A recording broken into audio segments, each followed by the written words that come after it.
Banana తీసుకోవడం ద్వారా మంచి నిద్ర ఎందుకు వస్తుందంటే బనానాలో మంచి మంచి పోషక పదార్థాలు ఉంటాయి. పొటాషియం కానివ్వండి, మెగ్నీషియం కానివ్వండి, యాంటీ ఆక్సిడెంట్ కానివ్వండి, ఫైటోకైన్స్ కానివ్వండి, మంచి మంచి విటమిన్స్ B6, విటమిన్ సి, మంచి మంచి విటమిన్స్ ఉంటాయి కాబట్టి వీటి ద్వారా చాలా మంచి ఉపయోగాలు ఉంటాయి. అంతేకాకుండా బనానాలో ఉండే పొటాషియం ఏదైతే ఉంటుందో మనం సగటుగా తీసుకున్న ఒక సాధారణ బనానా 350 నుంచి 400 గ్రాముల వరకు బనానాలో పొటాషియం ఉంటుంది. ఈ పొటాషియం వచ్చేసి కంప్లీట్గా మన గుండెని పదిలంగా ఉంచుతుంది. అధిక రక్తపోటుతో ఎవరైతే బాధపడుతున్నారో అలాంటి వాళ్ళకి మంచి ఉపశమనం దొరుకుతుంది.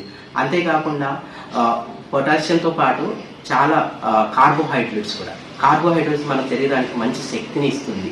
అంతేకాకుండా బ్రెయిన్కు మంచి శక్తిని ఇస్తుంది బనానా తీసుకోవడం ద్వారా. బనానాలో ఫైబర్ కంటెంట్ ఎక్కువగా ఉండడం ద్వారా జీర్ణ సమస్యలతో పాటు మలబద్ధకాన్ని కూడా నివారిస్తుంది. సో ప్రతి సీజన్తో సంబంధం లేకుండా ప్రతిరోజు 365 రోజులు మనకు అందుబాటులో ఉంటుంది.